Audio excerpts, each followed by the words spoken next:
Damian? Aba, anong ginagawa mo rito, apo? Sinong kasama mo na nagpunta rito sa bahay ko? Ako lang po, Lola Pina. Iniatid po ako ni Mama sa bus station.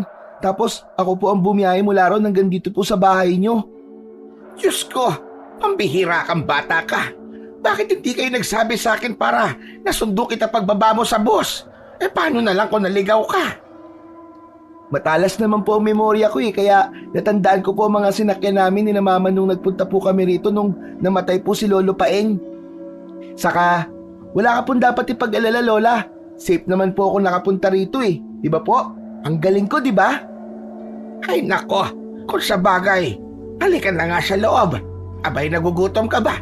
Tamang-tama. At nagluto ako ng merienda. Gumawa ako ng biko na may latik.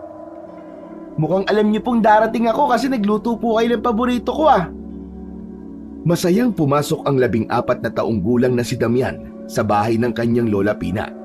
Iniligay niya sa upuan sa sala ang dala niyang bag at sumunod siya kay Lola Pina sa kusina. Umupo siya sa hapagkainan. Kinuha siya ni Lola Pina ng biko at sinamahan pa nito yun ng mainit na tsokolate. O Damian, pagmerienda ka muna. Abay, sigurado ko na nagutom ka habang nasa biyahe ka papunta rito sa San Narciso. Kaya nga po, Lola wala kasi ako nagustuhan sa mga pagkain na itinitinda ng mga tinderong umaakyat kanina sa bus. Tamang-tama talaga tong biko nyo, Lola. Nang tikman ni Damian ang biko ni Lola Pina, ay pinuri niya yon. Sinabi niya na ang biko na yon ang pinakamasarap na biko na natikman niya. Tuwang-tuwa naman si Lola Pina sa papuring yon ni Damian. Lola, kumusta naman po pala kayo rito?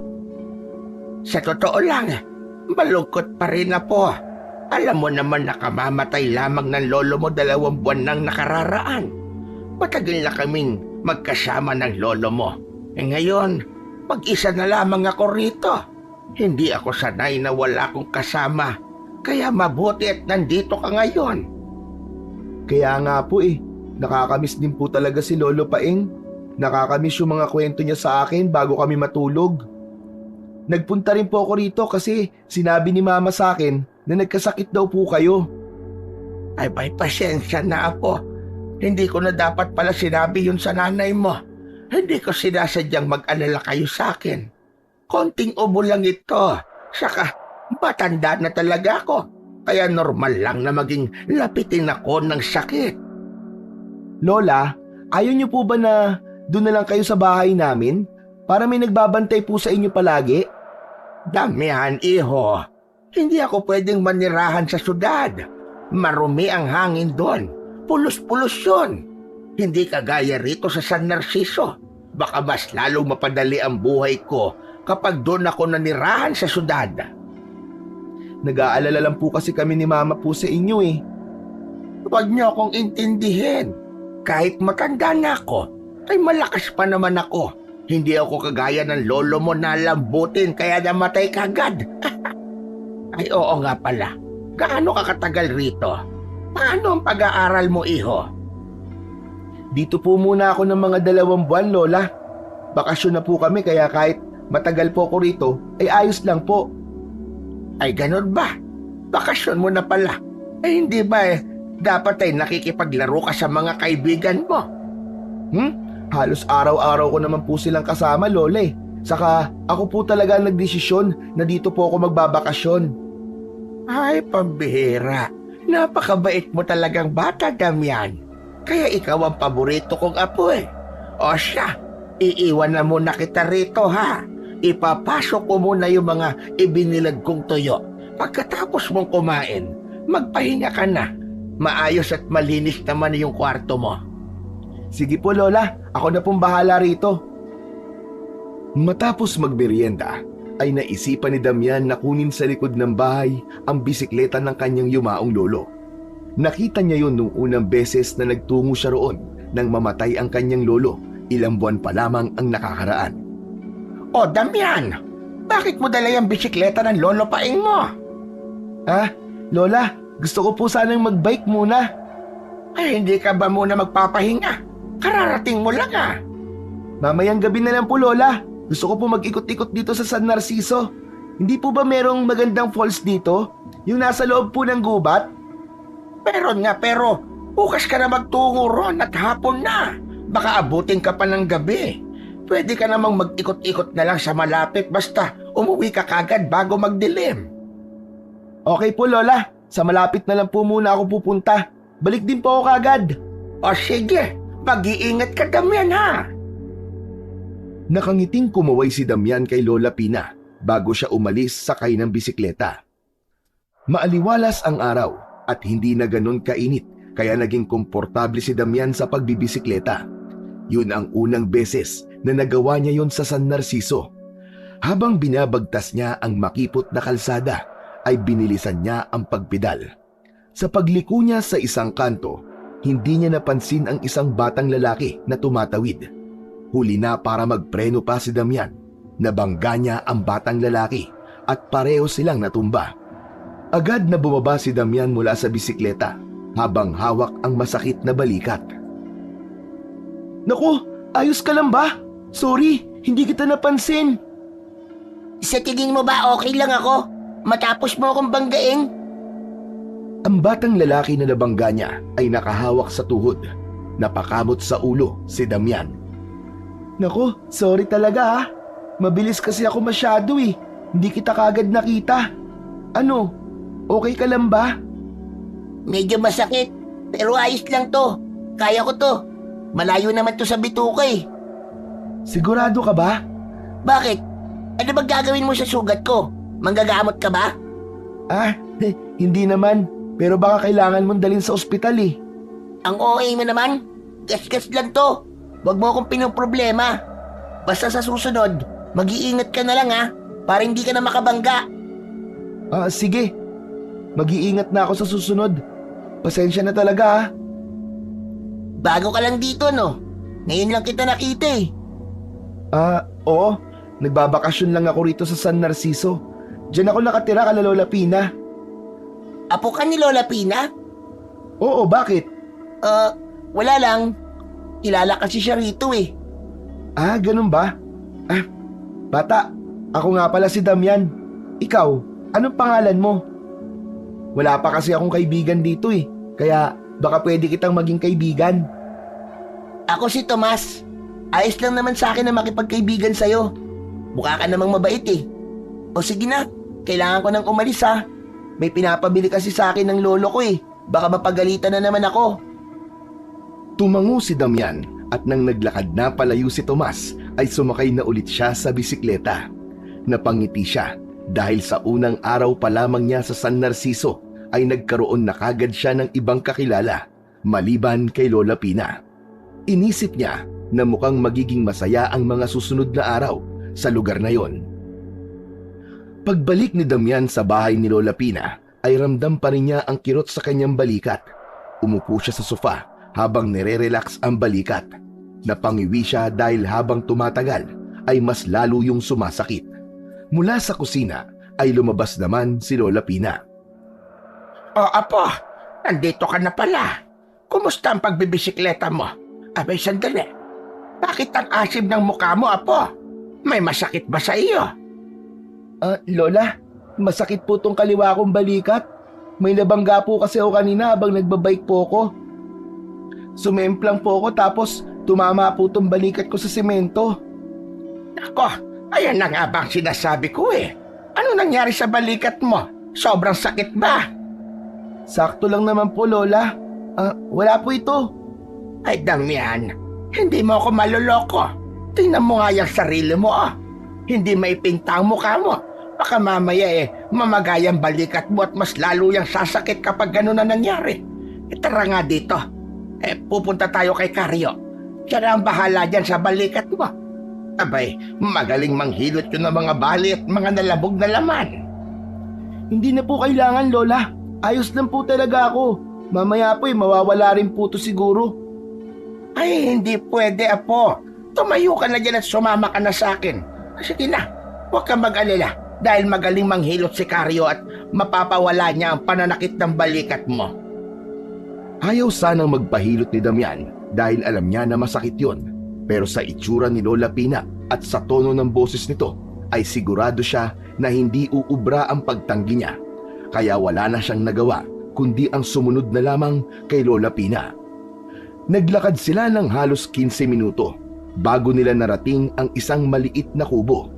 Nagulat si Damian nang makita niya si Tomas sa labas ng kubo. Nagpuputol yun ng mga kahoy na panggatong. Tomas! Dito ka pala nakatira? Ay oo, kaya nga ako nandito eh. Aba, magkakilala pala kayo. Opo, Lola. Kaya nga po, alam ko po ang pangalan niya eh. Aba, testik ang bata ka, Damian. Naahawa ka na sa pagiging pilosopo niyang si Tomas. Hindi naman po, joke lang po yun. Lola, nagkakilala po kami kanina. Siya po yung nabangga ko ng bisikleta ko. Ganun ba?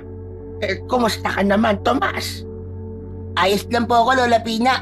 Gas-gas lang naman po ang inabot ko. Bakit po pala kayo nandito? Hanap ko ang lolo Karyo mo. Andito ba?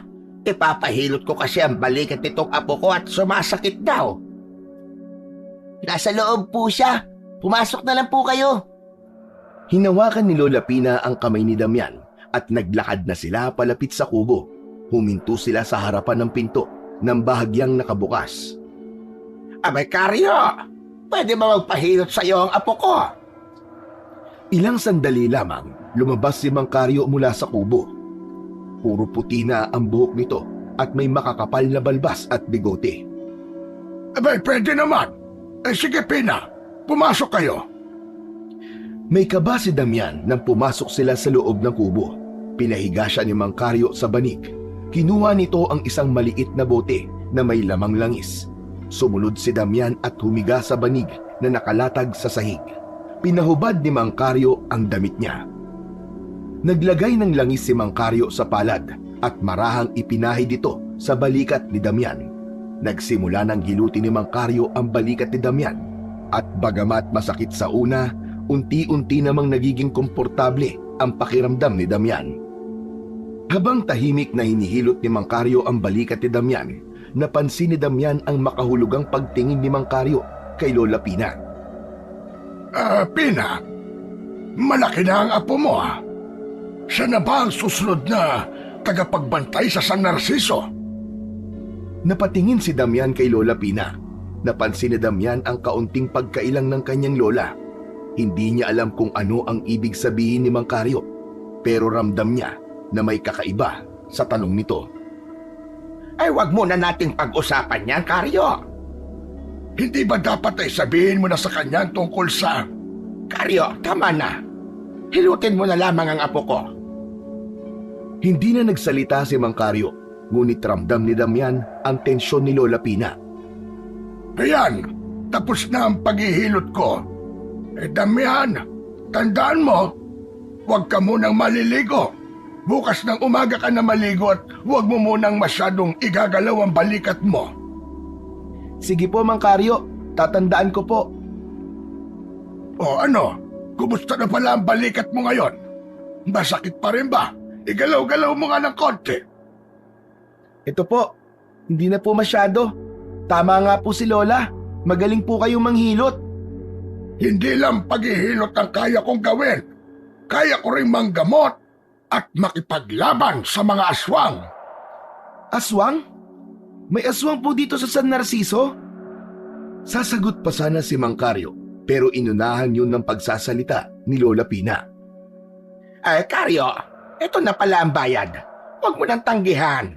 Alam ko na palagi kang tumatanggi kapag nagbabayad sa'yo. Kinuha ni Lola Pina ang kamay ni Mang Karyo at isiniksik doon ang pera. Nagpaalam na rin kagad si Lola Pina kay Mang Karyo at umalis na sila roon ni Damian. Hindi nakawala sa malakas na pakiramdam ni Damian ang pagmamadali nito na makaalis sa bahay ni Mang Karyo. Pagdating nila sa bahay ay hindi na napigilan ni Damian ang mag-usisa. Lola, may aswang po ba rito sa San Narciso? Ang sabi po kasi ni Mang Karyo ay kaya niya rin makipaglaban sa mga aswang. Karamihan sa mga ganitong lugar ay hindi nawawala ang aswang, apo. Pero huwag kang mag-alala. dahil walang aswang dito sa San Narciso. Yung sinabi ni Karyo kanina na nakikipaglaban siya sa mga aswang ay noong kabataan pa niya yon. Eh yung tinanong po niya sa inyo na kung ako ba ang susunod na tagapagbantay ng San Narciso, ano pong ibig niya sabihin doon? Sandaling hindi nakapagsalita si Lola Pina sa tanong na yon ni Damian. Naging malikot ang mga mata nito. Ha? Apo, huwag mo nang intindihin ang tanong na yon ni Karyo. Ang ibig niya sigurong sabihin ay baka nais mong tumakbo rito sa eleksyon kapag nasa tamang edad ka na. Ay wala sa lahi natin ang pagpasok sa politika, Apo. Kaya hindi mo yung dapat bigyan ng pansin. Oo nga pala, magpahinga ka na muna. Magluluto lang ako ng hapunan natin. Nagmamadaling iniwan ni Lola Pina si Damian sa sala. Hindi alam ni Damian, pero tila hindi siya kumbinsido sa sagot ng kanyang lola. May hinala siya na may mas malalim na ibig sabihin ang tanong na yon ni Mang Karyo. Kinagabihan ay hindi makatulog si Damian. Nakahiga na siya sa kama habang nakatingin sa kisame. 11:00 na ng gabi, ngunit hindi pa rin siya dinadalaw ng antok. Bukod sa namamahay, ay patuloy pa rin niyang iniisip ang itinanong ni Mang Karyo kay Lola Pina kung siya na ba ang susunod na tagapagbantay sa San Narciso. Maya-maya pa ay naramdaman niya ang pag-init ng temperatura sa kwarto niya. Binuksan niya ang bintana pero mainit na hangin ang pumapasok doon. Bumalik siya sa pagpapahinga. Tumagilid siya at pumikit, ngunit patuloy ang pawis na dumadaloy mula sa kanyang noo. Ano ba naman yan? Ang init. Di ako makatulog nito. Kailangan ko maglakad-lakad para magpalamig sa labas. Nagpasya si Damian na bumangon. Tahimik niyang binuksan ang pinto ng kanyang kwarto at lumabas na siya ng bahay. Tahimik ang buong paligid. Tanging ang tunog lamang ng kuliglig ang naririnig niya mula sa madilim na kapaligiran. Lumakad siya sa bakuran ng bahay ni Lola Pina at nag-isip ng sari-sari habang tinitingnan ang mga punong kahoy na sumasayaw sa mahinang hangin. Nagtataka siya kung bakit ang init ng paligid kahit may hangin naman ng gabing yon. Nakahinga siya ng mas mabuti sa labas, ngunit may kakaibang pakiramdam siyang hindi maalis. Parang may nakatingin sa kanya. Nilingon niya ang paligid, pero wala naman siyang nakitang kakaiba. Patuloy na naglakad-lakad si Damian nang bigla siyang may narinig na kakaibang tunog. Isang mababang ungol na parang galing sa isang hayop. Napahinto si Damian at muling luminga. Mabilis na tumingin si Damian sa paligid at nakita niya ang isang matangkad na nilalang na nakatingin sa kanya. Nasa harapan niya yon at ilang di pa lamang ang layo sa kanya. Pulang-pula ang mga mata nun. Napaatras si Damian nang magsimulang maglakad ang nilalang palapit sa kanya. Nang tumapat yun sa isang poste ng ilaw, ay doon na nakita ni Damian ang kahindik-hindik na itsura ng nilalang na yun. Akala mo ay isa yung halimaw na may katawan ng isang tao. Nagpatuloy sa paglapit ang nilalang. Nang akmang susugod yun kay Damian, ay nakarinig siya ng mabilis na yabag mula sa kanyang likuran. Nanlaki ang mga mata ni Damian nang makita niya si Lola Pina. Lola Pina! Damian! Takbo! Dumating si Lola Pina na may dalang isang maliit na supot ng asin at buntot ng pagi. Agad nitong binato ng asin ang aswang na naging dahilan upang mapasigaw yun nang dahil sa sakit. Humandusay ang aswang, ngunit mabilis itong bumangon. Galit na galit yung tumakbo palapit kay Damian. Agad na iniharang ni Lola Pina ang sarili nito para kay Damian. Patuloy na lumapit ang aswang, ngunit matapang yung hinarap ni Lola Pina. Malakas na inihampas ni Lola Pina ang buntot ng pagi sa lupa na naging dahilan upang magdalawang isip ang aswang sa pagsugod. Bibigyan pa kita ng pagkakataon na umatras. Pero kung ipagpapatuloy mo ang pagsugod, sisiguraduhin kong kamatayan ang kakaantungan mong aswang ka. Isang malakas na pag-angil ang pinakawalan ng aswang. at muli yung sumugod. Ngunit bago pa man yun makalapit kina Damian, ay mabilis na hinampas ni Lola Pina ang buntot ng pagi sa dibdib ng aswang. Napaluhod ang aswang sa tindi ng tama, habang si Lola Pina naman ay mabilis na isinaboy ang natitirang asin sa katawan ng nilalang. Walang tigil na pinaghahampas ni Lola Pina ang aswang ng buntot ng pagi hanggang sa tuluyan yung bumagsak sa lupa. Duguan ang aswang at wala nang buhay. Lola! Ang galing nyo! Paano nyo po yun nagawa? Ang astig! Umuwi na tayo, Damian. Sa susunod, huwag ka nang lalabas na mag-isa kapag gabi na. Nagkakaintindihan ba tayo, Apo? Nais pa sanang magtanong ni Damian, ngunit nauna na sa paglalakad si Lola Pina. Sumunod siya sa kanyang lola hanggang sa makarating na sila sa bahay nito. Hirap pa rin makapaniwala si Damian sa ipinakitang husay ni Lola Pina sa pagpatay sa aswang na yon. Sa tagal niya na itong kakilala, ay wala siyang alam na meron itong ganoong kakayahan. Kahit tapos na ang laban, ramdam niya ang bigat ng nangyari kanina. Naging malinaw sa kanya na may mga bagay na hindi pa niya alam tungkol sa lugar na yon at sa kanyang lola. Lola, tama bang narinig ko sa sinabi mo? Aswangan nila lang na pinatay nyo? O Apo, aswang yon. Isang gutom na aswang na muntik ka nang biktimahin at kung hindi pa ako dumating. Ang akala ko po ay wala pong aswang dito sa San Narciso. Ang totoo, Apo, ayoko pa sanang sabihin sa iyo ang tungkol sa bagay na yan. Ngunit ipinangako ko sa aking sarili na sa oras na matuklasan mo ang tungkol sa mga aswang dito sa San Narciso, ay sasabihin ko na sa iyo ang katotohanan. Ano pong katotohanan, Lola? Alam ng mga magulang mo ang dahilan kung bakit ka nandito. Noong isinilang ka pa lang, ay alam na namin na ikaw ang susunod sa aking yapak. Teka po, naguguluhan po ako eh. Hindi ko po kayo maintindihan. Isang malalim na paghinga ang pinakawalan ni Lola Pina. Kailangan mo nang malaman ang totoo, Damian. Matagal ko nang itinatago ito sa iyo. Dahil gusto kong masulit mo ang pagiging bata mo na malaya sa responsibilidad na ito. Pero mukhang wala na tayong magagawa. Dumating na ang tamang oras. Oras po para saan? Alam mo, Apo, ako ang nag-iisang tagapagbantay ng San Narciso laban sa mga aswang. Mula pa nung pagkabata ko, ay pinalaki na ako ng lolo't lola ko na magbantay at protektahan ng lugar na ito mula sa mga masasamang nilalang na yon. Natigilan si Damian. Alam niyang laging may mga kwento si Lola Pina tungkol sa aswang nung bata siya. Ngunit lagi niyang iniisip na mga kwentong bayan lang ang mga yon. Hindi lang mga simpleng aswang ang kalaban ko, Apo. May isang grupo ng aswang na matagal nang nais pabagsakin ang San Narciso. Matagal na nilang gustong kontrolin ang San Narciso at ang mga tao dito. Ang pinuno nila ay si Berto, na may matinding galit sa mga tao rito sa San Narciso. Personal ang laban niya sa pamilya natin.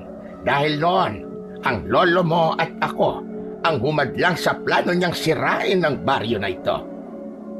Sino po si Berto? Si Berto ang pinakamalupit sa lahat ng aswang. Matagal nang may alitan sa pagitan ng pamilya natin at ng grupo niya. Galit siya dahil nasira ang mga plano niya noon para masakop ang San Narciso. Dahil napigilan namin siya. Bakit po, Lola? Bakit hindi ko nalaman ng tungkol dito? Ako lang ba ang hindi nakakaalam ng tungkol dyan? Hindi ko gustong ipasa kagad sa iyo ang responsibilidad na ito, Apo. Gusto ko mabuhay ka ng normal. Gusto ko sanang ako na ang huling tagapagbantay. Pero hindi ganon ang itinakda. Ngayon ay nagsisimula na ulit ang mga aswang na umatake. Kailangan na kitang imulat sa kapalaran na itinakda sa iyo. Ayon pa kay Lola Pina, ay nagkaroon ng isang pangitain ng isang matandang babaylan na may isisilang na apo si Lola Pina na susunod sa yapak nito bilang tagapagbantay ng San Narciso. isang sanggol na may balat sa dibdib na hugis patalim, kaya alam na rin yon ng mga magulang niya. Napahawak si Damian sa dibdib niya dahil alam niya na meron siyang ganoong marka sa kanyang dibdib. Natahimik si Damian habang pilit na iniintindi ang mga sinabi ni Lola Pina. Napakabilis ng mga pangyayari, parang lumulutang ang utak niya ng sandaling yon. Pero Lola, bakit po ako? Bakit hindi mo nalang ipasa sa iba tong responsibilidad na ito? Bakit ako ang kailangan na sumunod sa yapak nyo? Damian, iho, hindi ito basta-basta pinapasa sa iba. Nasa dugo mo ito. Ikaw ang susunod. Hindi natin pwedeng hayaan na mawala ang bantay ng San Narciso dahil kapag nangyari yon, wala nang magpoprotekta laban sa kanila. Matatapos lamang ang tungkulin ng ating pamilya sa San Narciso sa sandaling mapatay na natin si Berto. Wala po akong alam sa pakikipaglaban sa mga aswang eh. Baka hindi ko po kaya, Lola. Saka takot po ako sa aswang. Nakita niyo naman po kanina na hindi po ako nakagalaw nang makita ko ang aswang na yun. Huwag kang mag-alala, Damian. Nandito pa ako. Hindi ko pababayaan na mag-isa kang haharapin ito. Tuturuan kita, Apo. Pero kailangan maging handa ka. Dahil ang laban na ito ay hindi magiging madali. Apo, ito na ang simula ng paghahanda mo. Hindi pwedeng hindi mo harapin ito. Dahil kapag bumalik ang mga aswang, ikaw ang magiging susi ng pagtatapos ng laban na ito. Naintindihan ni Damian ang bigat ng responsibilidad na nakalagay sa kanyang balikat. Nagkaroon siya ng pagdadalawang isip kung tatanggapin ba niya o hindi ang kanyang kapalaran. Ngunit sa tingin niya ay yun na talaga ang nakatakda sa kanya, gaya ng sinabi ni Lola Pina. Kinabukasan ng umaga ay nagtungo sina Damian at Lola Pina sa bahay ni Mang Carlo. Tahimik si Damian at sinubukang iproseso ang mga nalaman niya mula sa kanyang lola. Sa kabila ng takot na bumalot sa kanya nung una, sa sandaling yon ay may pananabik na sa kanya sa kung ano ang susunod na mangyayari. Pagdating nila sa bahay ni Mang Carlo ay nakita agad nila ang matandang lalaki sa harap ng bahay nito. Magandang umaga, Carlo. Magandang umaga rin sa'yo, Pina. Anong sadya nyo rito? Kagabi ay nagkaroon muli ng pag-atake ng aswang at muntik nang mabiktima ang aking apo na si Damian. Makalipas ang ilang taon ng pananahimik nila, mukhang nagsisimula silang muli na manggulo dito sa ating lugar. Ang mabuti pa ay sa loob na natin pag-usapan yan. Sumunod sina Damian at Lola Pina kay Mang Carlo sa loob ng kubo. Inutusan nito si Tomas na ipagtimpla sila ng kape. Kaya pala iba ang pakiramdam ko kagabi. Napakainit. Yun naman pala nandito na naman ang grupo ni Berto. Tama ka. Pinasahan ko na ito. Alam kong hindi titigil si Berto habang hindi niya nakukuha ang San Narciso at hindi niya ako napapatay. Narito rin kami kasi kailangan ko nang sabihin sa'yo na alam na ni Damian ang lahat. Napatingin si Mang Carlo kay Damian. Hindi ito nagulat, ngunit naroon ang kaseryosohan sa mga mata nito. Tumangu-tangu ito pagkatapos ng ilang sandali. Mabuti naman pala kung ganon. Kahit hindi ko pa alam na si Damian ang susunod sa yapak mo, ay alam ko nang siya ang itinakda na hahalili sa iyo, Pina. Kakaiba ang aura ng apo mo nung unang beses ko siyang nakita. Damian, alam mo na ba kung gaano kabigat ang tungkuling ito? Opo, Mang Carlo. Sinabi na po sa akin ni Lola Pina. Ako po ang magiging susunod na tagapagbantay ng San Narciso. Matagal nang nakaatang sa pamilya niyo ang tungkulin na yan. Pero Damian, kailangan mong malaman na hindi ito biro. Malalim ang galit ng mga aswang, lalo na ang pinuno nila sa angkan nyo, dahil sina Lola Pina mo ang nagtanggol noon sa San Narciso laban sa mga aswang. Kung hindi ka magiging handa, malaki ang posibilidad na hindi mo sila makakayang talunin, lalo na ang pinuno nilang si Berto. Karyo, andito ako para humingi ng tulong. Kailangan nating ihanda si Damian. Hindi ko kayang gawin ito ng mag-isa. May mga kaalaman ka na kailangan niyang malaman. Ikinararangal ko maging bahagi ng pagsasanay ng susunod na tagapagbantay, Pina. Damian, simula ngayon, kailangan mo nang matutunan ang lahat ng nalalaman ko tungkol sa pagpapalayas ng masasamang nilalang. Hindi sapat na malakas ang loob mo. Kailangan mo ng kaalaman. Gagawin ko po ang lahat para matutunan ng mga bagay na yon at mga kailangan ko pong malaman, Mang Karyo. Mabuti kung ganoon, Damian. Kailangan magkumpisa na kagad ang pagsasanay namin sa iyo ng lola mo. Lalo na't nagsisimula na naman palang sumalakay ang mga aswang sa pamumuno ni Berto.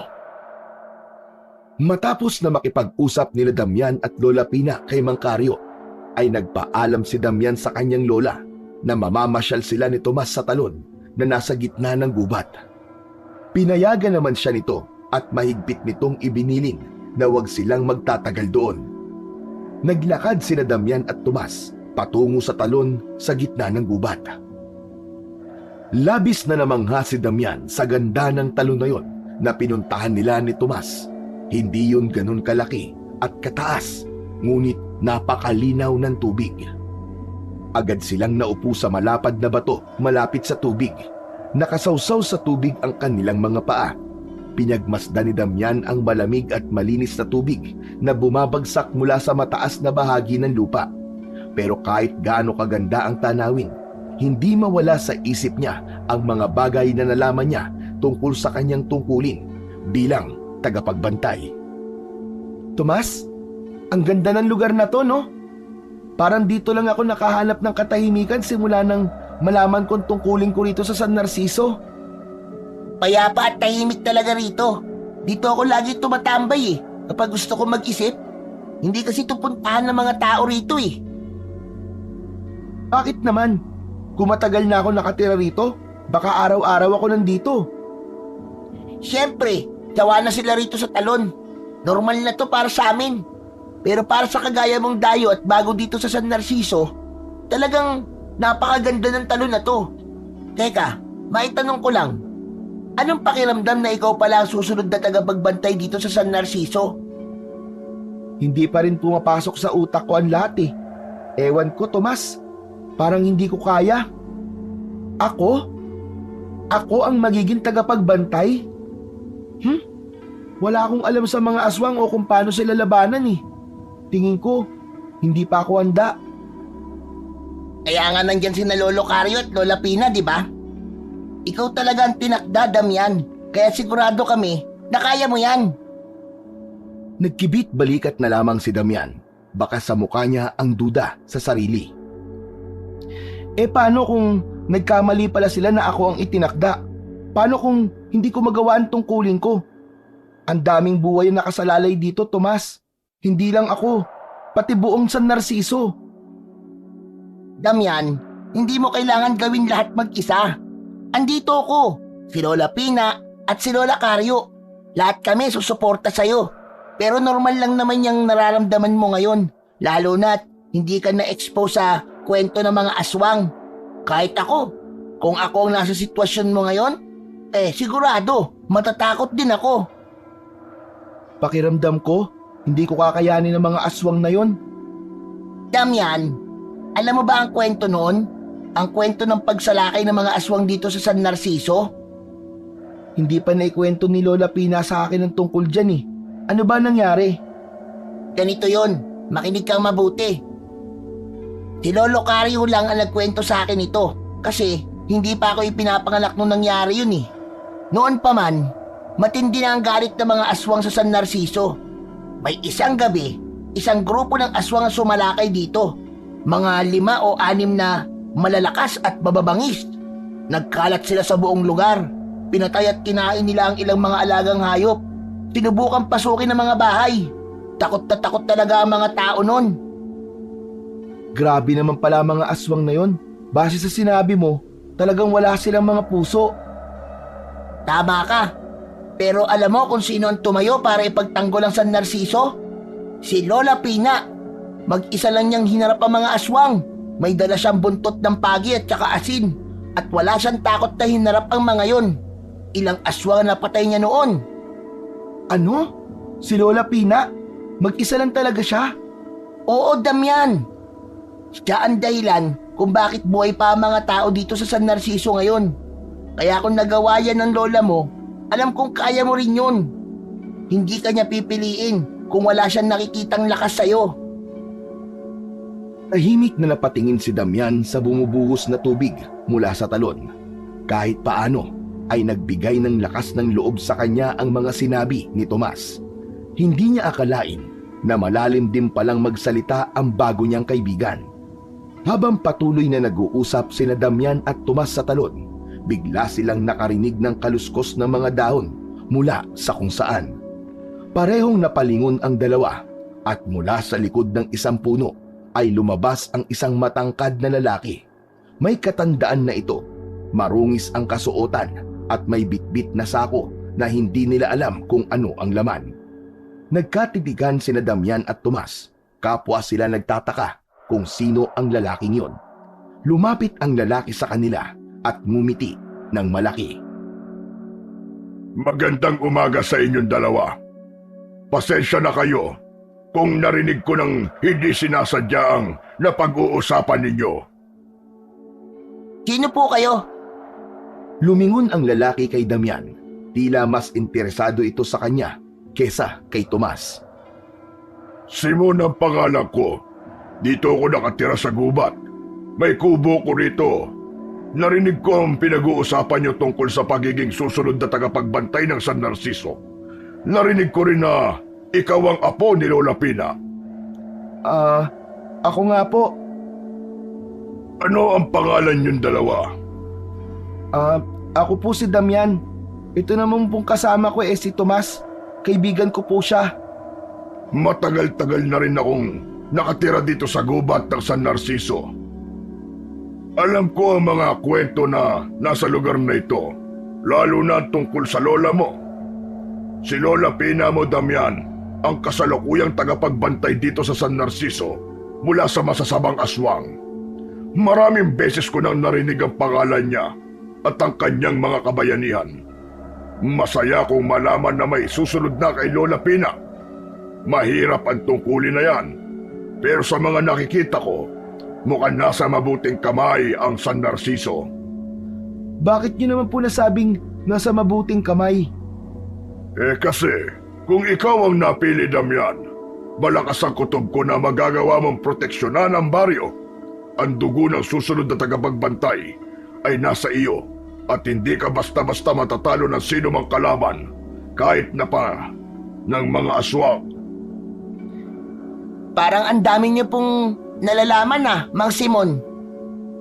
Tomas, marami akong alam tungkol sa baryong ito. Maraming sikreto ang San Narciso at isa na doon ang tungkulin ng mga tagapagbantay laban sa mga aswang. Pero hindi ko kayo guguluhin sa ganyang bagay. Basta tandaan nyo lang na maraming mata nagmamasid sa inyo at marami ang naghihintay sa magiging laban ng susunod na tagapagbantay. Hindi ko lang maitago ang kasiyahan ko na makita at makausap ko ang susunod sa yapak ni Lola Pina. Sa susunod, Damian, mag-ingat ka. Maraming magtatangkang sumubok sa kakayahan mo bilang tagapagbantay. Sana lang, handa ka sa kung ano ang darating. Ngumiti si Simon at nagpaalam na sa kanila. Habang naglalakad yun palayo, ay nagkatinginan sina Damian at Tomas. Hindi nila alam kung may masama bang epekto na may ibang tao na makaalam na si Damian ang susunod na tagapagbantay, kaya hindi nila alam ang magiging reaksyon nilang dalawa. Grabe, ang weird nung Mang Simon na yun, no? Bigla na lang siyang sumulpot. Akala ko pa naman tayo lang ang nandito. Mukha naman siyang mabait, Tomas Masama ang manghusga Ewan ko. Yun ang una kong naramdaman sa kanya Pero kalimutan na natin siya. Ang mabuti pa, umpisa na nating maligo. Masarap ang tubig dito. Malamig.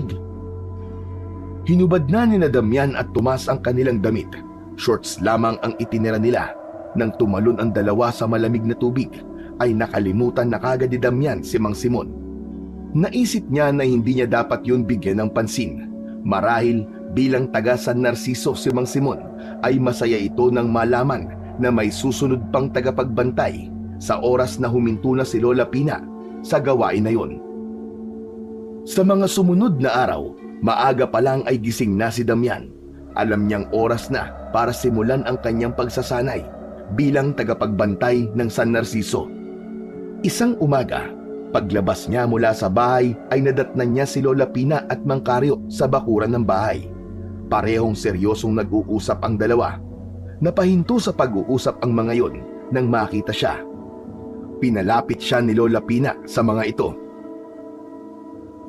Damian, simula ngayon, tututukan ka na namin ni Mang Karyo. Hindi biro ang pagiging tagapagbantay. Kaya kailangang matutunan mo ang lahat ng kailangan mong matutunan bago ka sumabak sa tunay na laban. Damian, una sa lahat, kailangan mong pag-usayin ang iyong pakiramdam. Mararamdaman mo ang presensya ng mga aswang, pero mas kailangan mong palakasin ang kakayahan mong sundan ang kanilang mga galaw. Huwag kang mag-alala, tutulungan kita. Humakbang si Karyo palapit kay Damian.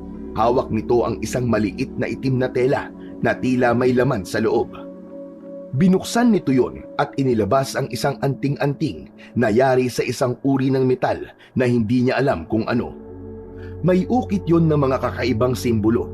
Ibinigay ni Mang Karyo yun kay Damian. Isinabit yun ni Damian sa leeg niya. Ano po ito, Mang Karyo? Para saan po ito? Yan ang anting-anting na magpapalakas ng iyong pakiramdam. Kapag may malapit na aswang, mararamdaman mo ang kakaibang kilabot. Parang may malamig na hangin na dadaan sa iyong katawan. Maging mapagbantay ka sa pakiramdam na yon, dahil yun ang magsisilbing babala sa iyo ng anting-anting na yan. Hinawakan ni Damian ang anting-anting. May kung anong kakaibang pakiramdam ang dumaloy sa kanyang katawan. Parang may kung anong nagising sa kanyang loob. Handa ka na ba, Damian? Handa na po ako. Gagawin ko po ang lahat para maging karapat-dapat po ako na tagapagbantay. Magandang sagot yan, Damian. Ngayon, ipapakita namin sa iyo kung paano harapin ang mga aswang gamit ang tradisyonal na paraan. Wala tayong kakayahan na gumamit ng mga modernong armas gaya ng baril, kaya ang mga sinaunang kaalaman ang pagyamanin mo. Sinimulan ni Lola Pina ang pagsanay kay Damian sa pagtuturo ng mga simpleng hakbang sa paggamit ng mga sandata tulad ng buntot ng pagi, bawang at mga sagradong langis. Sa bawat galaw, sinubukan ni Damian na sundan ang mga aral ni Mang Karyo. Ang wastong paghawak sa buntot ng pagi upang gamitin yun sa pag-atake at ang tamang paggamit ng langis upang sugpuin ang mga aswang. Matapos ituro ni Lola Pina kay Damian ang mga teknik sa pagdepensa at pag-atake, ay sinundan yun ng pagturo naman ni Mang Karyo sa kanya ng mga taktika at diskarte sa pagdiskubre sa mga aswang na nagtatago bilang tao. Damian, hindi basta-basta umaatake ang mga aswang. Madalas silang nagtatago at inaabangan ng tamang pagkakataon para umatake. Kaya dapat matuto kang magmasid at suriin ang kilos ng mga tao sa paligid mo. Huwag kang magtiwala kagad. Marami kang makikita, pero hindi lahat ng nakikita mo ay totoo. Sa isang bahagi ng kanilang pagsasanay, naglatag si Mang Karyo ng iba't ibang asin sa paligid ni Damian. Pinapikit siya ni Mang Karyo at pinaupo sa lupa. Itinuon ni Damian ang sarili sa paligid. Nag-concentrate siya at maya-maya pa ay narinig niya ang tunog ng gubat, ang lagaslas ng hangin, mga tunog ng mga ibon at mga kaluskos ng dahon.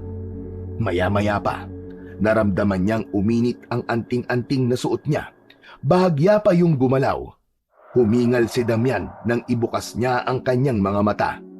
Hindi siya makapaniwala habang nakatingin kina Lola Pina at Mang Karyo. Anong naramdaman mo, Damian?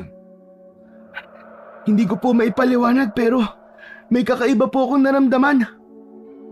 Ngumiti si Mang Karyo at tumango kay Lola Pina. Magaling, Damian. Ibig sabihin, gumagana ang anting-anting. Hindi ka mabibigo basta't palakasin mo ang iyong kalooban at tatanggapin mo ang responsibilidad na dala ng pagiging tagapagbantay. Sa mga sumunod na oras, patuloy na nagsanay si Damian sa ilalim ng gabay ni Lola Pina at Mang Karyo. Bagamat hindi pa siya sigurado kung kaya nga ba niya ang magiging tungkulin niya sa San Narciso, mas nararamdaman naman niya ang pag-usbong ng kanyang lakas at kakayahan sa pagsasanay na yon. At sa bawat araw na lumilipas, alam niyang palapit na ng palapit ang oras ng kanyang pagharap sa mga aswang. Isang gabi, nasa sala sina Damian at Lola Pina. Nagkwekwentuhan sila tungkol sa masasayang alaala ni Lola Pina sa namatay nitong asawa. Labis na humanga si Damian sa tatag ng kanyang lola. Kahit na nagluluksa ito, ay nagagawa pa rin itong protektahan ang San Narciso mula sa mga kampon ng kadiliman. Sa edad nito, hindi niya akalain na may lakas pa itong labanan ang mga ganoong uri ng nilalang. Napahinto sa pag-uusap sina Damian at Lola Pina nang makarinig sila ng sunod-sunod na pagkatok sa kanilang pinto. Si Damian ang nagbukas at nakita niya ang isang lalaki na pawis. Bakas sa mukha nito ang labis na takot. Sino po sila? Ano pong kailangan nyo? Kailangan ko ng tulong. Si Lola Pina nasaan? Sa tingin ko'y may gumagalang aswang sa bahay namin. Buntis ang asawa ko. Natatakot ako na baka ang anak namin ang siyang pakay ng aswang. Nagmadali si Lola Pina sa paglapit sa pinto habang hawak ang isang buntot ng pagi. Saan ang bahay mo? Sa kabilang kalsada po, Lola Pina. Hindi ko po alam kung paano mapapalayas ang aswang eh. Bakit mo naman iniwanan ang asawa mo? Buntis pala. Wala po kasi ako maisip na ibang paraan, Lola. Kundi ang pumunta rito tumingi po ng tulong sa inyo. Pero kasama naman po niya roon ang panganay naming anak. Lola, kailangan natin puntahan agad yun. Tumango si Lola Pina. Agad nitong kinuha ang isang bote ng banal na langis. Ibinigay nito kay Damian ang isang buntot ng pagi. Damian, oras na para masubukan mo ang mga natutunan mo.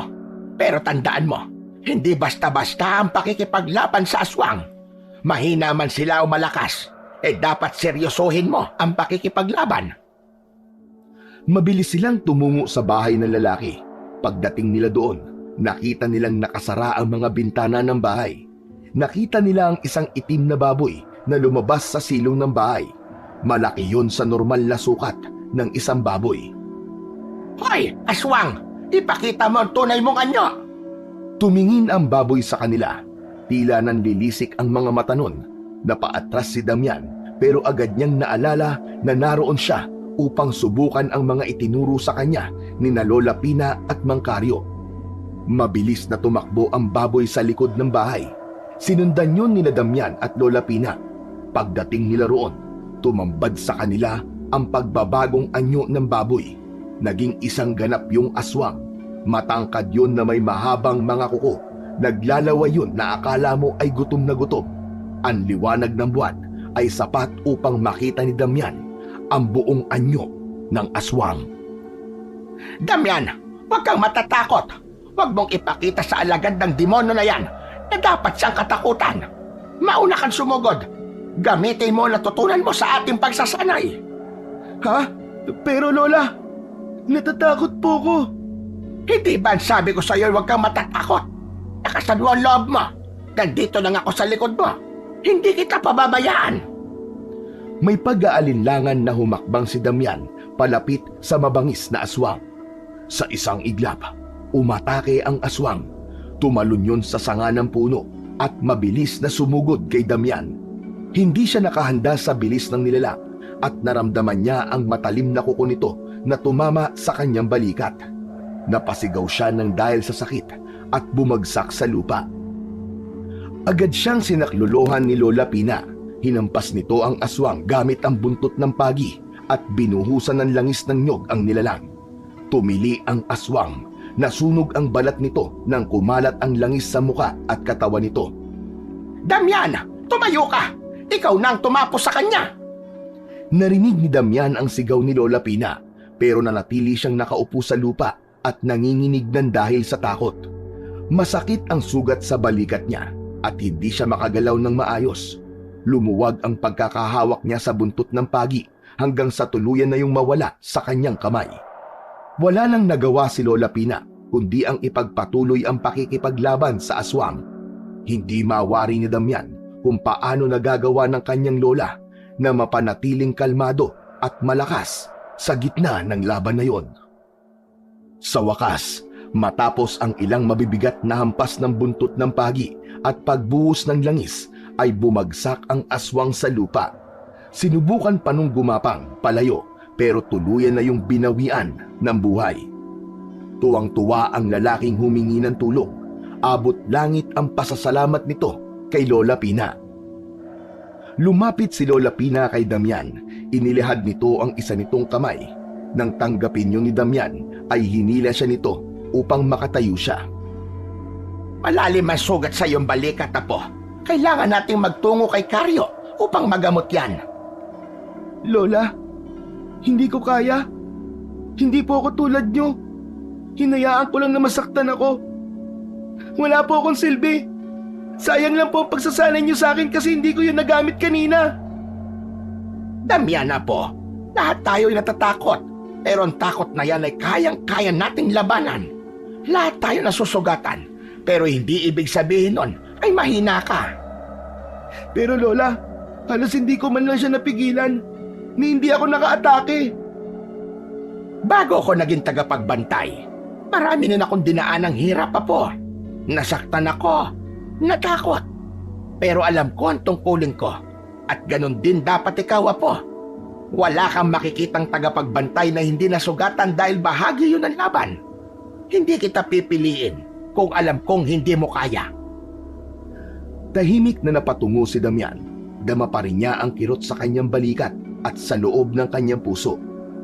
Sa kabila ng mga sinabi ni Lola Pina sa kanya, ay napakaliit pa rin ng tingin niya sa kanyang sarili. Nang magising si Damian kinaumagahan, ay mabigat pa rin ang loob niya.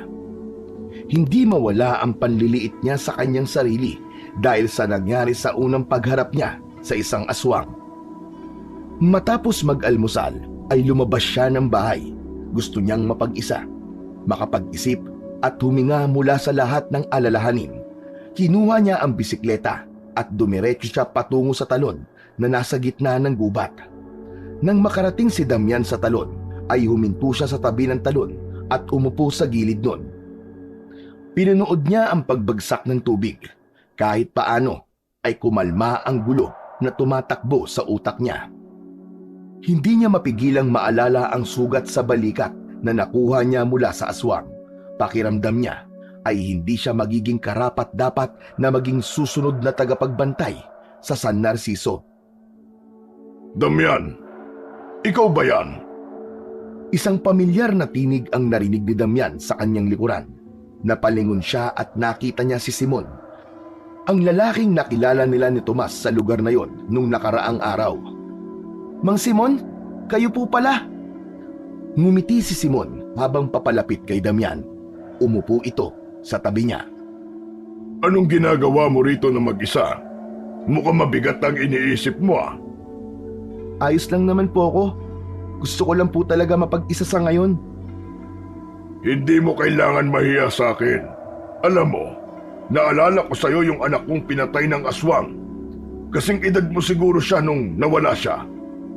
Ano po? Pinatay po ng aswang ang anak niyo, Mang Simon? Oo, sa harapan ko mismo. At wala akong nagawa para iligtas siya. Kaya napakaswerte ng San Narciso dahil meron itong tagapagbantay na kagaya ng lola mo. Sandaling tumahimik si Damian. Naramdaman niya ang lungkot na lumukob kay Simon nang mabanggit nito ang anak nito. Unti-unti ay gumaan ang pakiramdam ni Damian kay Simon. Alam niya na may tiwala na siyang magkwento rito ng nararamdaman niya. Hindi ko alam, Mang Simon. Para kasing hindi po ako karapat-dapat na maging tagapagbantay dito sa San Narciso. Laging sinasabi ni Lola Pina na malakas ako, na may kakayahan ako. Pero nung may aswang kaming nakaharap, ay wala po akong nagawa. Pinangunahan po ako ng takot. Kagabi nga po, muntik na ako mapatay ng isang aswang. Kung wala po si Lola Pina, baka patayin na po ako ngayon. Alam mo, hindi madaling tanggapin ang ganyang klaseng responsibilidad, Damian. Lalo na't bata ka pa. Pero tandaan mo, Damian, ang tapang ay hindi laging nasusukat sa lakas ng katawan. Kung minsan, mas mahalaga ang tapang ng puso at pagmamalasakit sa kapwa. Hindi lahat ng tao ay may kakayahang magdesisyon na buhatin ang bigat ng responsibilidad na meron ka ngayon. Kaya Damian, huwag mong maliitin ang sarili mo. Pero bakit ako? Hindi ko maintindihan kung bakit po ako ang piniling maging susunod sa yapak po ng lola ko. Pakiramdam ko napakaraming mas malakas po sa akin at mas magaling kaysa sa akin. Damian, hindi ka pipiliin ng Lola Pina mo kung hindi niya nakita na karapat-dapat ka. Hindi siya gagawa ng desisyon ng basta-basta. Isa pa, hindi mo kailangan maging perpekto para maging karapat-dapat. Ang mahalaga ay ang puso mo at ang kahandaan mong protektahan ang bayan na ito. Dahan-dahang naramdaman ni Damian na unti-unti siyang naging komportable kay Simon. Hindi ka magiging susunod na tagapagbantay kung wala kang kakayahan, Damian. Hindi nila ipapasa sa iyo ang tungkuling ito kung wala silang tiwala sa iyo. Kaya maniwala ka sa sarili mo, Damian. Maniwala ka sa kakayahan mo maging isang tagapagbantay. Kung kaya ni Lola Pina mo, ay kaya mo rin. Hindi ko po alam, Mang Simon. Pero sana tama po kayo. Sana kaya ko ang responsibilidad na ito. Maraming salamat po pala sa pakikipag-usap sa akin. Napagaan niyo po ang pakiramdam ko. Walang anuman, Damian. Nandito lang ako palagi kapag kailangan mo ng kausap. Ngumiti si Simon at tinapik si Damian sa balikat. Naisip ni Damian na baka nga tama si Simon. Marahil ay hindi laging kinakailangan malakas o walang takot ang isang tagapagbantay. Ang mahalaga ay ang determinasyon at ang hangaring protektahan ang kapwa niya. Isang hapon, habang naglalakad sina Damian at Tomas, galing sila sa plaza at doon sila namasyal sa araw na yon. Nag-uusap sila tungkol sa mga nangyayari sa San Narciso. Hindi inasahan ni Damian ang biglang paglapit ni Simon sa kanila. Hinihingal ito at mukhang takot na takot. Mang Simon, bakit po? Ano nangyari? Damian, kailangan ko ang tulong mo. May aswang sa bahay ko. Sinalakay nila ang mga alaga kong hayop. Hindi ko alam kung anong gagawin ko. Tulungan mo naman ako, parang awa mo na. Pakiramdam ko ako na ang isusunod nila. Hindi agad nakapagsalita si Damian. Hindi siya sigurado kung magagawa ba niyang tulungan si Simon sa problema nito. Patuloy na nakiusap si Simon kay Damian. May awang humaplos sa puso niya dahil halos maiyak na si Simon sa pagmamakaawa sa kanya. Saan ka nga po ulit nakatira, Mang Simon? Sa gubat. Kailangan ko ng tulong mo, Damian. Nakikiusap ako sa iyo. Alam kong kaya mong patayin ang aswang na yon dahil ikaw ang susunod na tagapagbantay. Habang nakatingin si Damian kay Simon, ay naisip niya na yun ang pagkakataon niya upang subukang makapatay ng aswang nang hindi kinakailangan ang tulong ni Lola Pina. Pagkakataon na niya yun upang mapatunayan sa lahat na kaya niyang pumatay ng aswang ng mag-isa. Tumango si Damian, determinadong harapin ang aswang kahit siya ay mag-isa lang. Damian, sige na. Nakikiusap ako sa iyo. Tulungan mo ko. Sige, Mang Simon. Sasama po ako sa inyo. Tutulungan ko po kayo na patayin ang aswang na nanggugulo sa inyo. Sasama na sana si Damian kay Simon, pero hinawakan ni Tomas ang braso niya. Bakas sa mukha nito ang pag-aalala. Damian, teka lang. Hindi ba mas mabuti kung ipaalam natin to kay Lola Pina? Delikado kung mag-isa ka lang. Dapat may kasama kang may kaalaman sa pagharap sa aswang. Kailangan kong gawin to, Tomas. Hindi ako magiging susunod na tagapagbantay kung hindi ko kayang harapin ang aswang na mag-isa. Pero Damian, hindi to biro. Baka mapahamak ka. Kung talagang gusto mong gawin to, ipaalam mo kay Lola Pina. Ngunit tila hindi na narinig ni Damian ang mga babala ni Tomas. Damian, ano ba? mag-isip ka muna. Alam ko na nagsanay ka na, pero sa ganitong sitwasyon ay kailangan mo ang tulong ni Lola Pina. Tulad ng sinabi ko, kailangan kong gawin to, Tomas. Kailangan kong patunayan sa sarili ko at sa lahat na kaya kong pumatay ng aswang at karapat dapat ako maging isang tagapagbantay. Wala nang nagawa si Tomas nang sumama si Damian kay Simon. Nang sandali niyang lingunin si Tomas ay bakas pa rin sa mukha nun ang labis na pag-aalala. Tinahak ni Damian at Simon ang daan papunta sa gubat. Pagdating nila sa loob ng gubat ay unti-unti nang dumidilim. Kinakabahan si Damian dahil wala siyang dalang armas, ngunit naisip niya na kung siya talaga ang tagapagbantay ay kaya niyang makipaglaban sa mga aswang kahit wala siyang sandata. Habang tumatagal ang paglalakad ni Damian at Simon ay nagsimulang magtaka si Damian. Mahigit 2 oras na silang naglalakad pero hindi pa rin nila nararating ang bahay ni Simon. Mang Simon, kanina pa po tayo naglalakad ah. Nasaan na po ba ang bahay niyo? Malapit na tayo. Huwag kang mag-alala. Madilim na ang paligid. Unti-unti nang bumigat ang pakiramdam ni Damian. Napahinto si Damian nang maramdaman niyang uminit ang kanyang balat. Napahawak siya sa anting-anting na ibinigay ni Mang Karyo. Huminto siya at nakiramdam. Napakunot ang kanyang noo habang iginagala niya ang mga mata niya sa paligid. Sandali lang po, Mang Simon. Nararamdaman ko, parang may malapit po na aswang sa atin. Huminto rin si Simon at marahang humarap kay Damian. Ngumiti ito ng malaki pero sa pagkakataon na yon ay may takot na naramdaman si Damian sa ngiti ni Simon. Oo, Damian. Tama ka. May aswang na malapit sa atin. Naku, mag-iingat ka, Mang Simon. Dapat pala nakinig na lang ako kay Tomas. Dapat ay sinama ko na lang si Lola Pina kasi mas biya siya sa pakikipaglaban sa mga aswang. Nasaan na kaya ang aswang na yun? Alam ko kung nasaan siya, Damian. Nasaan po, Mang Simon?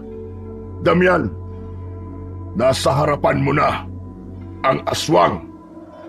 Nanlaki ang mga mata ni Damian sa sinabi ni Simon. Sa pagtingin niya rito ay unti-unting nagbago ang anyo nito. Ang mga mata ni Simon ay nagbago. Nagdilim ang mga mata ni Simon. Ang mga kamay nito'y lumaki at humaba ang mga kuko. Nanlaki ang mga mata ni Damian nang mapagtanto niya na isa palang aswang si Mang Simon. Ako ang aswang, Damian. Nagulat ka ba? Niloko mo ako! Anong gagawin mo sa akin? Talagang itatanong mo pa yan sa akin? Malamang, papatayin kita. Kailangan mapatay na kita kagad bago ka pa maging kasing husay ni Pina. Bumilis ang tibok ng puso ni Damian. Hindi siya makapaniwala sa kanyang nakita. Ang taong pinagkatiwalaan niya ng lubos, ang nakinig sa kanyang mga hinaing, ay isa palang aswang. Umurong ng bahagya si Damian. Sinabi ng utak niya na kailangan na niyang tumakbo, ngunit binalot na siya ng takot. Nakatingin lang siya kay Simon ng mga oras na yon. Mabilis naman na sumugod si Simon kay Damian. Nang makita niya ang matutulis nitong kuko, ay doon na siya natauhan. Umiwas siya pero nahagip siya ng matatalim na kuko nito at dumaplisyon sa kanyang braso. Napasigaw si Damian sa labis na sakit. Dumaloy ang mainit na dugo mula sa sugat na nilikha ng matatalim na kuko ni Simon. Sa totoo lang, mahina ka talaga. Wala kang kwenta. Hindi ka karapat-dapat na maging tagapagbantay. Nagpatuloy si Simon sa pag-atake. Pilit na iniiwasan ni Damian ang lahat ng pag-atake ni Simon. Tumakbo siya pabalik sa direksyon na kanilang dinaanan. Ngunit napakabilis ni Simon. Narinig niya ang mabibigat at mabibilis na yabag ng aswang sa kanyang likuran. Tulong! Tulungan niyo ako! Tulong! Kahit alam ni Damian na walang makakarinig sa sigaw niya, ay ginawa niya pa rin yun. Panay ang tawa ni Simon habang nakasunod sa kanya. Alam niya na pinagtatawanan nun ang pagiging duwag niya. Makalipas lamang ang ilang minuto ng pagtakbo, ay naramdaman ni Damian ang pagbaon ng mga kuko ni Simon sa kanyang likod. Padapang bumagsak sa lupa si Damian. Pumihit siya paharap at nakita niya ang aswang na nakatayo sa paanan niya. Parang awa mo na, Mang Simon. Parang awa mo na. Huwag mo akong papatayin. Marami pa po akong gustong gawin sa buhay ko. Kagaya ng ano? Anong gusto mong gawin? Ang patayin ng mga aswang na nasa ilalim ng aking pamumuno? Hindi ako papayag na gawin mo yon kapag naging malakas at mahusay ka na. Ha? Ikaw ang pinuno ng mga aswang? Ibig sabihin, Tama ka, Damian. Hindi Simon ang totoo kong pangalan. Ako, si Berto, ang pinuno ng mga aswang na nais sakupin ng San Narciso. Pero hindi ko yun magagawa hanggat may tagapagbantay ang lugar na ito. kahit mapatay mo ako, nandyan pa si Lola Pina. Sigurado ako na siya ang papatay sa'yo. Hindi ka magtatagumpay. Pero kapag napatay kita, manghihina si Pina. Baka nga mawalan na siya ng ganang mabuhay at siya na ang kumitil sa buhay niya kapag nakita niya kung paano kita papatayin. Talagang niloko mo ako para makuha mo ang loob ko. Sinadya kong gawin yun. Magaan ang loob mo sa akin. Kailangan ko ng tiwala mo. Kailangan kong palambutin ang puso mo para hindi ka makahalata sa totoo kong intensyon. Kaya kong lasunin ang utak mo, Damian. Ganyan kaming mga aswang. Hindi lang dugo ang hinahanap namin. Hinahanap din namin ang mga mahihina ang loob na kagaya mo. Napaatras si Damian habang nakahawak sa kanyang sugat. Kahit naramdam niya ang panginginig ng kanyang buong katawan, pilit niyang pinag-isipan kung paano siya makakatakas. Nasa isip niya si Lola Pina kung paano siya nito sinanay para sa ganoong sitwasyon. Ngunit hindi siya makapag-isip ng maayos dahil sa sobrang takot. Pinilit ni Damian na bumangon at tumakbo muli, ngunit bawat hakbang niya ay parang walang kabuluhan. Mas mabilis si Berto kesa sa kanya. Ngunit sa kabila ng takot at sakit, alam ni Damian na kailangan niyang lumaban. Hindi siya pwedeng sumuko. Hindi siya pwedeng mapatay ni Berto. Papalapit ng papalapit si Berto kay Damian. Nang maabutan siya nito, ay buong puwersang ibinaon ni Berto sa likod niya ang mga kuko nito. Muling bumagsak sa lupa si Damian. Pakiramdam niya ay yun na ang kanyang katapusan. Labis siyang nagsisi kung bakit nagtapang-tapangan siya kanina. Kung nakinig lang sana siya kay Tomas, ay hindi niya yun sasapitin. Humarap si Damian kay Berto. Nagulat siya nang sinakal siya ni Berto at marahan siya nitong itinaas. Nagpumiglas siya dahil pahigpit ng pahigpit ang pagkakasakal nito sa kanya. Gusto pa sana kitang paglaruan. Ang gusto ko ay magmakaawa ka na huwag kitang papatayin. Natigilan si Berto nang biglang may tumamang maliit na bato sa kanyang muka. Luminga ito sa paligid. Maging si Damian ay napalinga na rin at nagulat siya nang makita niya si Tomas sa hindi kalayuan. May hawak itong tirador. Muling tinirador ni Tomas si Berto, ngunit nasalo ng kamay ni Berto ang bato na ibinala ni Tomas sa tirador. Bitiwan mo ang kaibigan ko! Pangit kang aswang ka! Tomas! Anong ginagawa mo rito? Umalis ka na! Tawagin mo si Lola Pina at Mang Carlo! Muling tinirador ni Tomas si Mang Berto.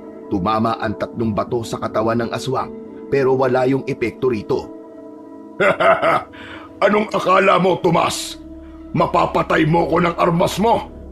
Ikaw muna ang uunahin ko at pagkatapos ay isusunod ko na ang kaibigan mo. Marahas na binitiwan ni Berto si Damian. Habol ni Damian ang kanyang paghinga nang pakawalan siya ni Berto.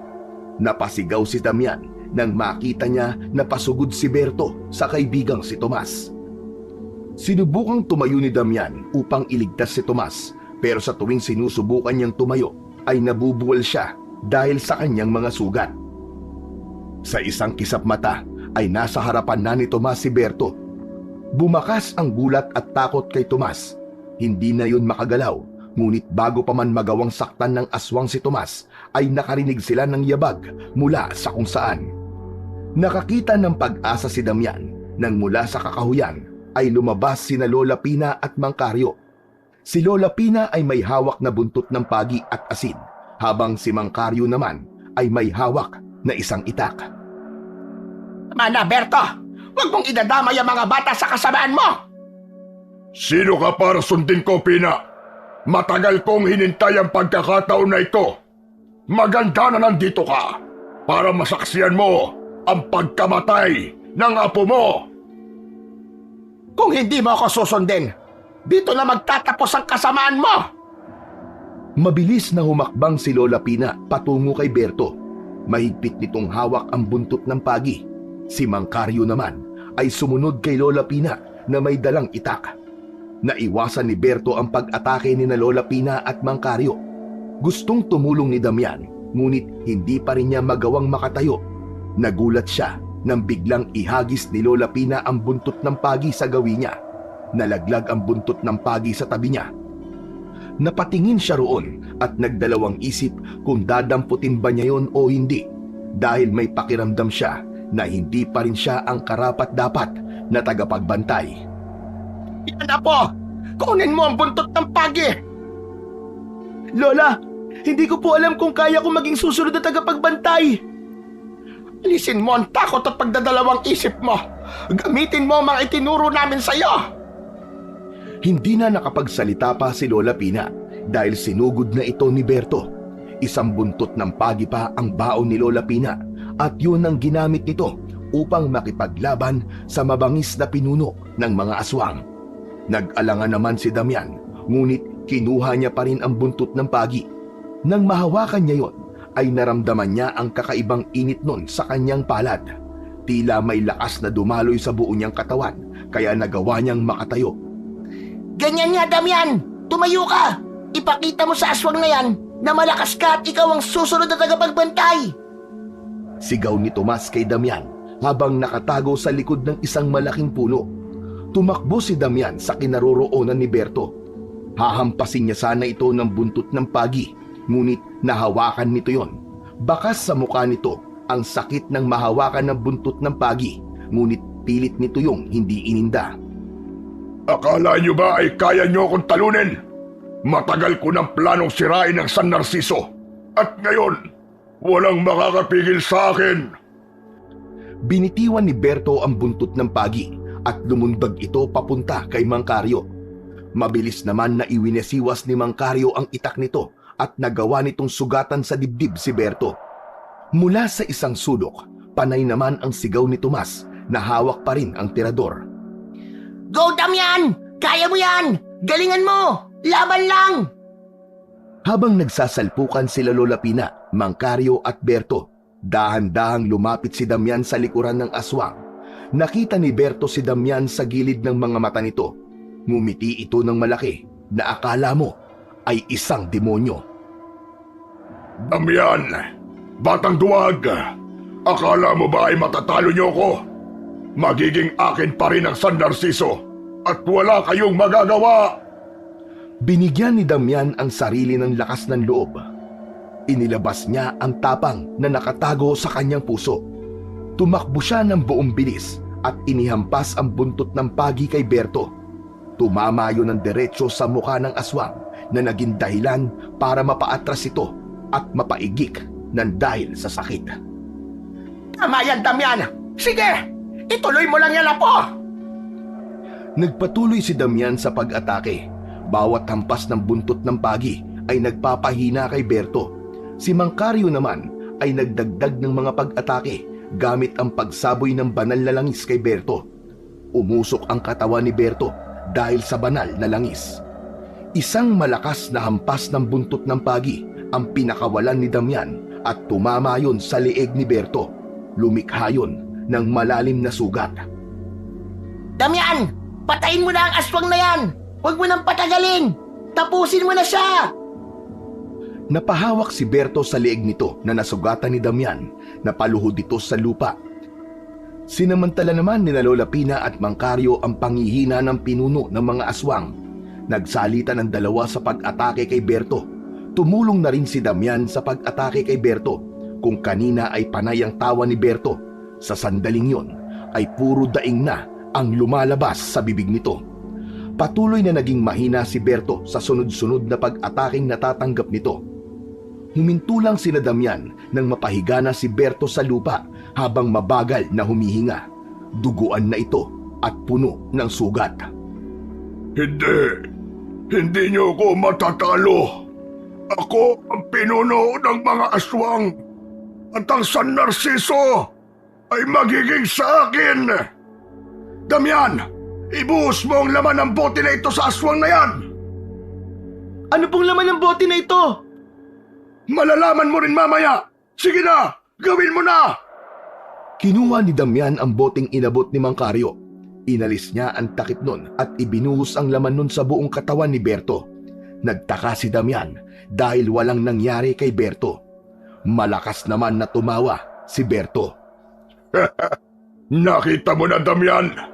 Hindi ikaw ang karapat-dapat na susunod na tagapagbantay. Kahit ang banal na langis ay hindi umepekto sa akin nang ikaw ang gumamit. Sinong may sabing banal na langis ang ibinuhos ni Damian sa iyo? Kerosene yan, Berto! Kerosene! Bago pa man nakapagsalita si Berto, ay naglabas ng posporo si Lola Pina. Inabot nito yon kay Damian na agad niyang tinanggap. Damian, apo! Ikaw ang nararapat na tumapos kay Berto! Ikaw ang magsasara ng kabanatang ito sa kwento ng San Narciso! Nagningning ang mga mata ni Damian. Ramdam niya na yun na ang pagkakataon niya upang patunayan kay Berto na mali ito sa mga sinabi nito sa kanya, na hindi siya ang karapat-dapat na susunod na tagapagbantay. Kumuha ng isang palito ng posporo si Damian. Sinindihan niya yon at itinapon kay Berto. Nang humalik sa katawan ni Berto ang apoy sa posporo, ay mabilis na kumalat sa buo nitong katawan ang apoy. Malakas na napasigaw si Berto habang walang tigil ang paglabas ng masasamang salita sa bibig nito. Maya-maya pa ay naging paos na ang boses nito. Pagkalipas lamang ng ilang minuto ay nawala na ang mga sigaw nito. Tumahimik na ang paligid ng gubat. Lumapit si Lola Pina kay Damian at niyakap siya ng mahigpit. Tapos na, apo. Patay na ang pinuno ng mga aswang. Mahusay, Damian.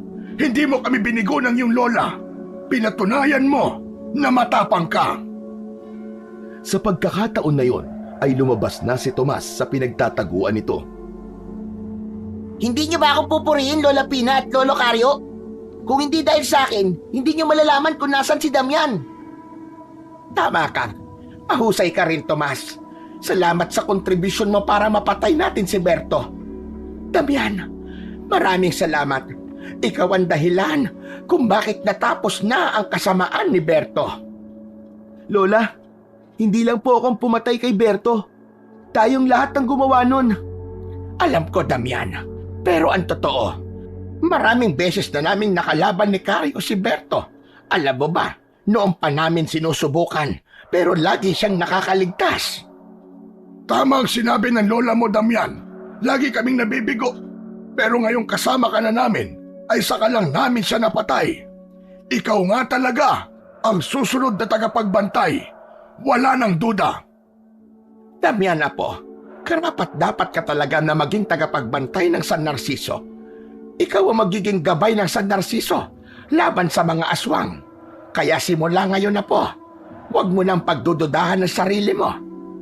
Nakita namin ang tapang at lakas mo. Salamat po, Lola. Salamat po, Mang Caryo. Gagawin ko po ang lahat para hindi kayo mabigo sa akin. Ngumiti si Damian, hindi dahil sa papuri, kundi dahil sa wakas ay naramdaman niya ang tiwala, hindi lamang ng iba, kundi pati na rin ng sarili niya sa kanyang sarili.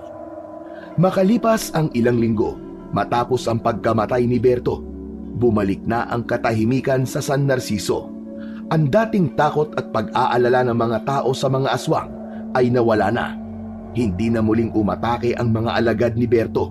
Natakot na ang mga yon matapos mamatay ang kanilang pinuno. Bumalik na si Damian sa lungsod upang ipagpatuloy ang kanyang pag-aaral.